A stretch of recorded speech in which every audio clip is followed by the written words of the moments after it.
Je m'appelle Guillaume Stiernemann, je suis chercheur au CNRS. Nous, dans le monde académique, on fait beaucoup de recherche fondamentale, c'est-à-dire qu'on fait de la recherche qui, aujourd'hui, n'a pas forcément d'application, mais qui en aura peut-être une dans 20, dans 30, dans 50 ans. Tous les progrès technologiques depuis des centaines d'années, tout vient de la recherche à la base, et notamment la recherche fondamentale. Si vous avez un ordinateur devant vous aujourd'hui, c'est parce qu'il y a 120 ans, il y a quelques personnes qui se sont posées des questions et qui ont créé la mécanique quantique. Et qu'ensuite, 40 ans plus tard, il y a quelqu'un qui a inventé le transistor. Et à la base, c'est venu pas du tout motivé par une application pratique, quoi. Et c'est la même chose aujourd'hui pour on parle du vaccin contre le Covid. S'il y a un vaccin contre le Covid, c'est parce qu'il y a 20 ans, il y a une scientifique hongroise qui s'est intéressée à l'ARN messager et à la façon dont on pouvait en faire quelque chose d'intéressant comme ça. Donc, c'est plein de progrès scientifiques qui viennent de ces recherches fondamentales sur des questions qui aujourd'hui n'ont pas d'application forcément pratique. Alors, je trouve que Guillaume a fait une bonne transition. Donc, il fait de la recherche fondamentale. Nous, on va essayer d'utiliser cette recherche fondamentale pour l'appliquer.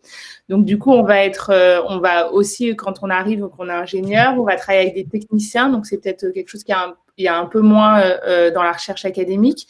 Donc, vous avez le poste de technicien, c'est une personne qui va faire beaucoup d'expériences et l'ingénieur va le guider dans ces expériences-là.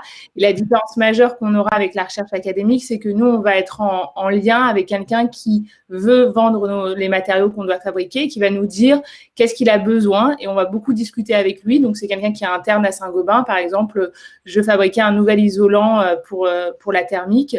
Alors, il va nous dire ce qu'il a besoin comme propriété et puis nous, on va faire des expériences, on va lui montrer au fur et à mesure. Donc, on va moins partager avec la communauté globale mondiale parce que c'est secret ce qu'on va faire pour l'entreprise.